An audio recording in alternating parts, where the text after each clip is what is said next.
Laura here, and let's buy a boat, he said. Recently on Facebook, we shared how we use Microsoft Excel to keep track of our maintenance and project list aboard. Come over here. The spreadsheet includes the part or system, the task that needs to be done, the frequency in which it needs to be done, who it needs to be done by, the date last completed, and the next due date of the task. The due date was calculated based on the frequency and the date completed, and we've also used some color coding for ease of reference. Red, overdue, orange, due in a week, and green, not due yet. So the plan for this video is to show you how to set up your own spreadsheet and customize it to yourself and your boat.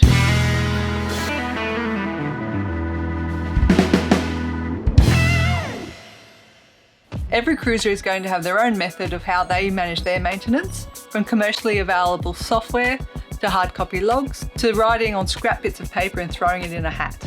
Do you have a recommendation? The hat. One, because you then get to play with a fun hat. Why is it a fun hat? Well, you use a jester hat or a party hat. My advice for what you should use is whatever works best for you. But there are some good reasons to why you should track your maintenance on board.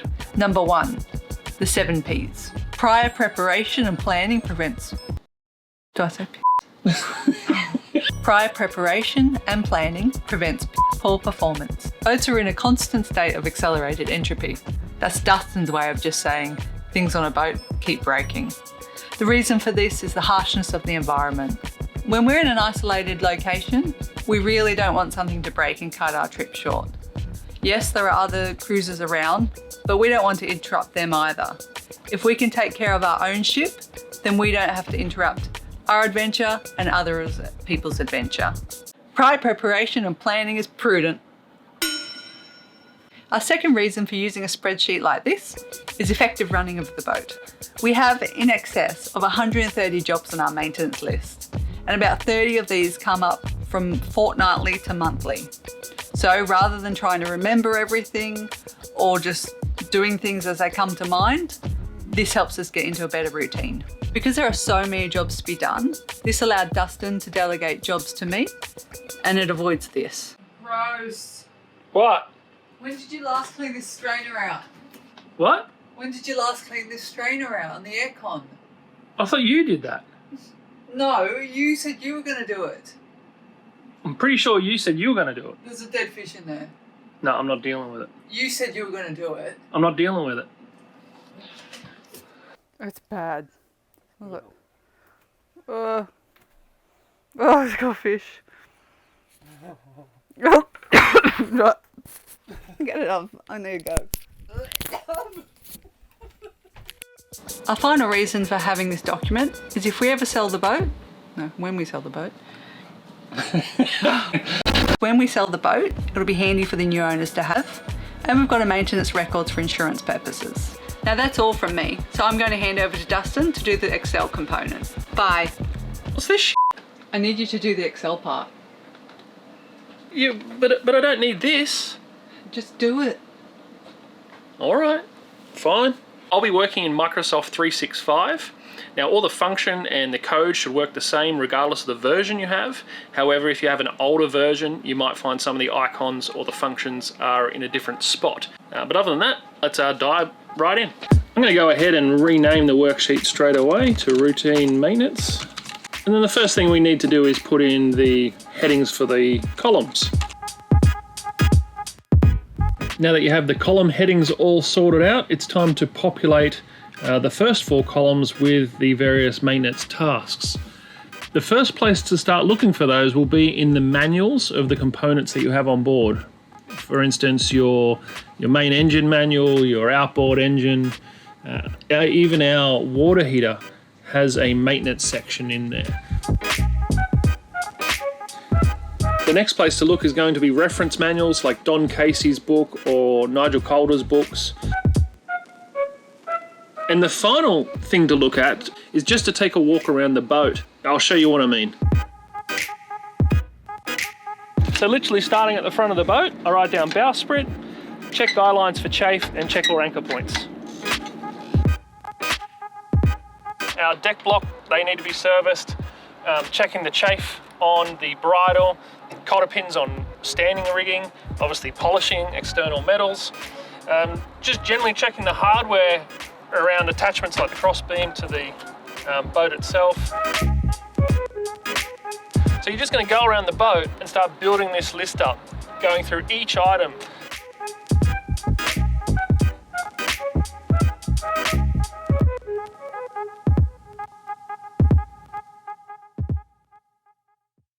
Shall we begin? Now you've got a good list going, the next thing you need to do is put in the frequency in which to carry out those maintenance tasks. This information will also come from the manuals, but as you've probably seen already, many of the maintenance items on the list are not maintenance per se, they're really checks. And so you might have to allocate a time frame which makes sense for you. The next thing to do is to start allocating the maintenance task to whomever will be doing the maintenance on the boat. You can just type the name in the box obviously, but we're going to do something a little trickier by making a little drop down menu. So what we're going to do is we're going to come over to data up here on the top panel, click on data and then go over here to data tools and we're going to go to data validation. That's going to give us a little pop-up window. In this pop-up window we're going to change this first drop down to list, and that's going to give us a source window. And here we're going to type in the names separated by a comma. So on this boat we've got Dustin, we've got Laura. Some jobs can be done by either of us, so I'll put in both, and some jobs might require an external person to do it. That's it. Once you've got the people who will be doing tasks in your little box separated by a comma, we're going to click OK, and we're going to get a little drop down arrow next to the cell. So for engines, for instance, I know I do the engines typically, but you'll notice when we go to this next cell we don't have our little drop down tab, and that's because the code that was in this cell is not in this one, so we need to get it all the way down. Now the quick way to do it is to highlight the cell that you're on with the code, and in the bottom right hand side here where there's a little dot, we're going to click on that and we're going to drag it all the way down to the bottom of our list. And that's going to populate all those cells with the code. Then it's just a matter of going through after the fact and changing the allocation to whoever is doing the task.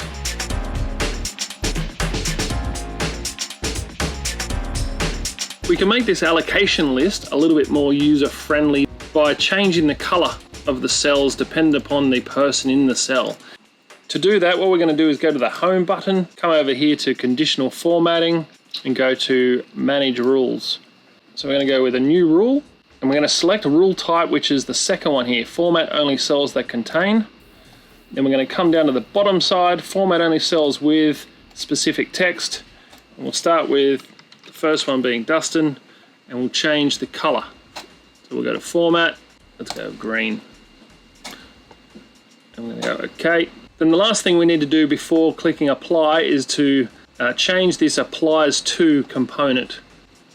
And what we need to change it to is, because we're applying it to the whole of E column, we're going to change this to E $$ E. I'm going to go apply. So now all the Dustins are lit up green. You can do this as many times as you need to cover off on all the people that you have allocations for. Right, the next column to fill in is the date complete column, or the hours complete. Just pour through your old logs and fill that column in. Now comes the fun part, a little bit of fun part I said with Excel. Nerd alert! We're going to use a little bit of Excel code to populate this date due column for us. The first thing we want to do is, because this column is going to show a date, we want to make sure that these cells are set up to show a date. So highlight the whole column by clicking on the H at the top.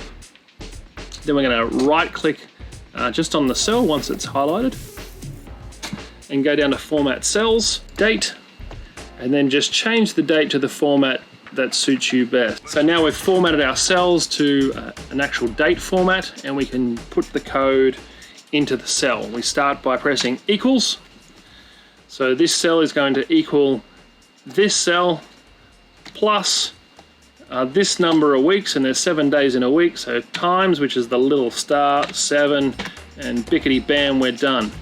Now again, we need to, this cell obviously doesn't have the code in it, so we need to copy the code all the way down.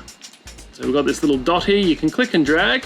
If we just double click on this little dot in the bottom right hand corner, oh, magic. And just as easy as that, we now have our date due based on our frequency and the last time we actually did the job. We can do the same thing for the hours due column. We press equals, we're going to click on the hours complete column, we're going to plus, and the frequency engine hours cell over here, enter, hours due 0, and again we're going to click in the bottom right hand corner here, and away it goes. Is that all you got? Now the last step you might want to do, just to vajazzle this up, is vajazzle bad? So Laura tells me the proper word here is bedazzle. Let's begin, girl. Let's make this date due column a little bit more visually attractive by color coding the dates into, let's say, 3 categories.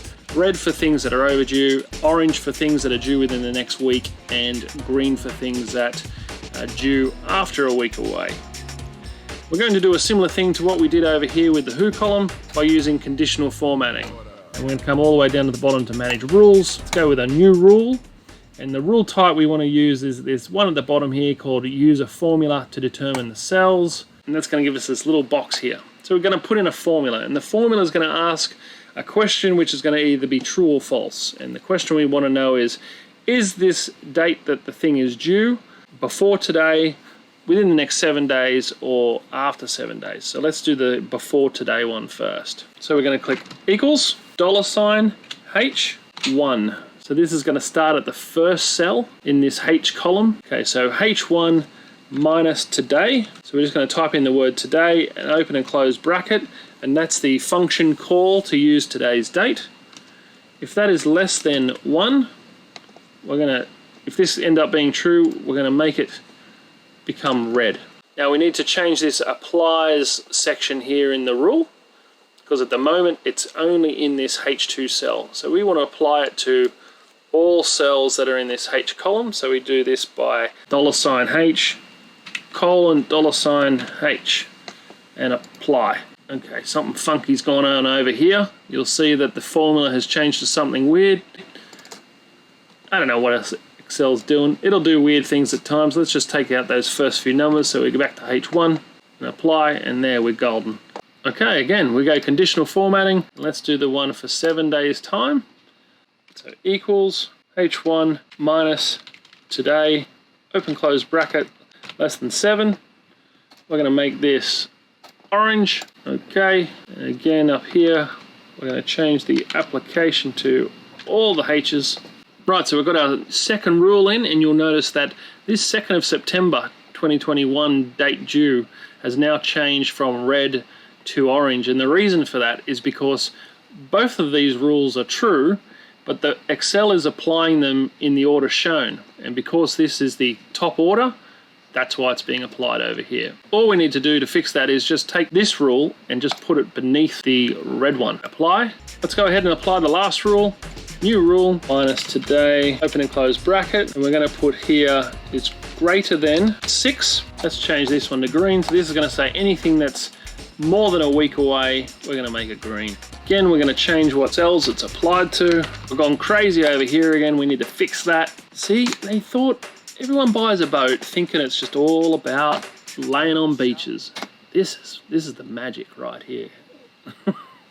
There we go. We now have our rules set up, so it's easy to see which jobs are overdue, which ones are coming up, and which ones have been done. You can imagine coming in, let's say we did that job today, automatically updates the cell, changes the color, bickety bam, we're away. You can also run the same conditional formatting on your hours due column. It is a little bit more complicated because you need to have a log set up so your hours are being recorded. If you want to know about that, let me know. I could do a little explainer, but otherwise I am done. How was that? Oh, sure. Hey, shirt and headband.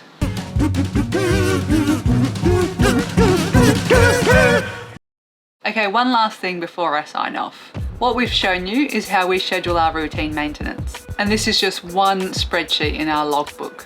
We also have a spreadsheet to track our projects, such as sewing dinghy chaps and installing a new radar. Of course, we have a spreadsheet to log all our major maintenance and projects, so we have a historical record. And then spreadsheets for logging our travel, engine and outboard hours, our water maker use, and equipment inventory, and where it's stored around the boat. With all the code that Dustin has shown you here, you should be able to put all these spreadsheets together yourself. If you have any questions, put them in the comments below or on our Facebook page, and let us know how you've been managing your maintenance. Thanks for watching. See you next time. By boat, he said. It'll be fun, he said. The people that grew up with wolves can speak better than I can.